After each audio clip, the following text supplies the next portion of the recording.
സമാരാധ്യനായ EMS അഭിമാനത്തോടെ സ്വയം വിശേഷിപ്പിച്ചത് തൊഴിലാളി വർഗത്തിന്റെ ദത്തുപുത്രൻ എന്നായിരുന്നു. നമ്മുടെ ഇന്നത്തെ അധികാരി ആരുടെ ദത്തുപുത്രനാണ് എന്ന് സ്വയം കണ്ണാടിയിൽ നോക്കി ഒന്ന് വിലയിരുത്തുന്നത് നന്നായിരിക്കുമെന്നാണ് ജി ശക്തിധരൻ ഫേസ്ബുക്ക് പോസ്റ്റിലൂടെ ചോദിക്കുന്നത്.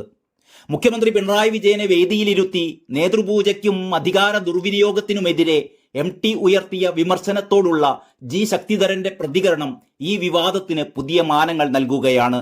ജി ശക്തിധരന്റെ ഫേസ്ബുക്ക് പോസ്റ്റ് ഇങ്ങനെയാണ്: കേരള ലിറ്റററി ഫെസ്റ്റിവൽ ഉദ്ഘാടന വേദിയിൽ മുഖ്യമന്ത്രി പിണറായി വിജയനെ സാക്ഷി നിർത്തി മലയാളത്തിന്റെ സമുന്നതനായ എഴുത്തുകാരൻ MT വാസുദേവൻ നായർ നടത്തിയ പ്രഭാഷണത്തിലെ സൂചനകൾ ആരിലാണ് ചെന്നു കൊള്ളുന്നത് എന്നാണ് സാംസ്കാരിക രാഷ്ട്രീയ കേരളം ചർച്ച ചെയ്യുന്നത്.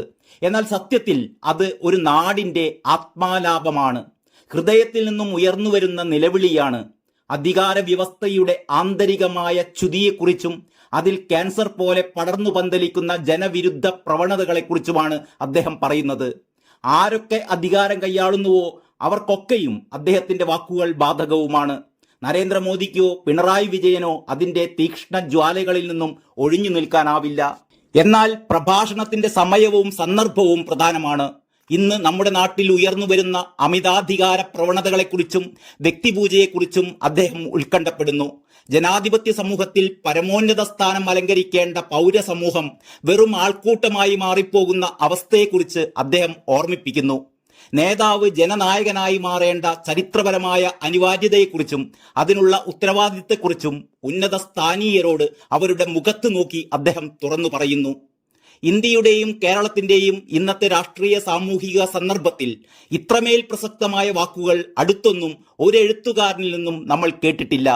2 പതിറ്റാണ്ട് മുമ്പ് താൻ പറഞ്ഞുവെച്ച ചില മുന്നറിയിപ്പുകൾ വീണ്ടും സമൂഹത്തെ ഓർമ്മിപ്പിക്കാൻ സമയമായി എന്ന് അദ്ദേഹം തിരിച്ചറിയുന്നു. അതിനാൽ ചരിത്രപരമായ ഒരു ഉത്തരവാദിത്വ നിർവഹണം എന്ന നിലയിൽ തന്നെയാണ് അദ്ദേഹം സംസാരിക്കുന്നത്. അത് പ്രസംഗത്തിന്റെ തുടക്കത്തിൽ തന്നെ അദ്ദേഹം സൂചിപ്പിക്കുന്നുമുണ്ട്. അതിനാൽ ആരെയാണ് അദ്ദേഹം ലക്ഷ്യം വെക്കുന്നത് എന്ന ചർച്ചയിൽ പ്രസക്തിയില്ല. അദ്ദേഹം ജനസമൂഹത്തെയാണ് ലക്ഷ്യം വെക്കുന്നത്. അവരെയാണ് ഇന്നത്തെ ജഡസമാനമായ സുഷുപ്തിയിൽ നിന്നും തട്ടിയുണർത്താൻ ശ്രമിക്കുന്നത്.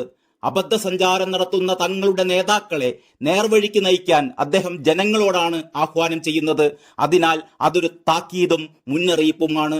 തന്നെക്കുറിച്ചല്ല എന്ന് നമ്മുടെ മുഖ്യമന്ത്രിയും അദ്ദേഹത്തിന്റെ അനുയായികളും എത്രമാത്രം ആണയിട്ട് പറഞ്ഞാലും വൈതാളിക സംഘത്തിന്റെ കുമ്മിയടിയും സംഘനൃത്തവും നാടാകെ മലീമസമാക്കുന്ന ഇക്കാലത്ത് അതൊരു പാഴ്വേലയായി മാത്രമേ അവസാനിക്കുകയുള്ളൂ. പഴമുറങ്ങുണ്ട് സൂര്യനെ മറയ്ക്കാനാവുകയില്ല എന്ന കാര്യം ഓർക്കണം. ഒരു എഴുത്തുകാരന്റെ വാക്കുകൾ എന്തുകൊണ്ട് ഇത്രമാത്രം പ്രഹരശേഷിയുള്ളതായി മാറുന്നു എന്ന ചോദ്യവും ഇത്തരുണത്തിൽ ചോദിക്കേണ്ടതുണ്ട്. കാരണം എഴുത്തുകാർ സമൂഹത്തിന്റെ ആത്മാവിന്റെ ശബ്ദമാണ് പ്രതിഫലിപ്പിക്കുന്നത്. ജനഹൃദയങ്ങളിൽ കുടികൊള്ളുന്ന വികാരമാണ് അവരുടെ വാക്കുകളിലൂടെ പുറത്തു വരുന്നത്. നാട് എങ്ങോട്ട് പോകുന്നു എന്നതിന്റെ സൂചനയാണ് അതിലൂടെ വെളിയിൽ വരുന്നത്. ടോൾസ്റ്റോയിയെ റഷ്യൻ വിപ്ലവത്തിന്റെ കണ്ണാടി എന്ന് ലെനിൻ വിശേഷിപ്പിച്ചത് അതുകൊണ്ടാണ്. ഗോഗോളും ഡോസ്റ്റോവേസ്കിയും അതേപോലെ വരാനിരിക്കുന്ന കൊടുങ്കാറ്റുകളെ പ്രതിഫലിപ്പിച്ചു എന്ന് അദ്ദേഹം പറയുന്നുണ്ട്. അവർ പ്രവാചക സ്വഭാവമുള്ള എഴുത്തുകാരായിരുന്നു. പക്ഷേ നാടുഭരിച്ച സാർ ചക്രവർത്തി അവരെ കാരാഗ്രഹങ്ങളിൽ പൂട്ടിയിടാനാണ് ശ്രമിച്ചത്. പക്ഷേ അവരുടെ വാക്കുകൾ അമരത്വം നേടി. പിന്നീട് കമ്മ്യൂണിസം അധികാരത്തിൽ വന്നു. അവർക്കും എന്ത് സംഭവിച്ചു എന്ന് MT തന്നെ നമ്മെ ഇപ്പോൾ ഓർമ്മപ്പെടുത്തുന്നു.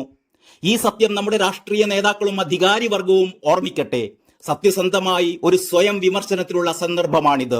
സമാരാധ്യനായ EMS അഭിമാനത്തോടെ സ്വയം വിശേഷിപ്പിച്ചത് തൊഴിലാളി വർഗത്തിന്റെ ദത്തുപുത്രൻ എന്നായിരുന്നു. നമ്മുടെ ഇന്നത്തെ അധികാരി ആരുടെ ദത്തുപുത്രനാണ് എന്ന് സ്വയം കണ്ണാടിയിൽ നോക്കി ഒന്ന് വിലയിരുത്തുന്നത് നന്നായിരിക്കും എന്നാണ് ജി ശക്തിധരൻ ഫേസ്ബുക്ക് പോസ്റ്റിൽ ഓർമ്മപ്പെടുത്തുന്നത്.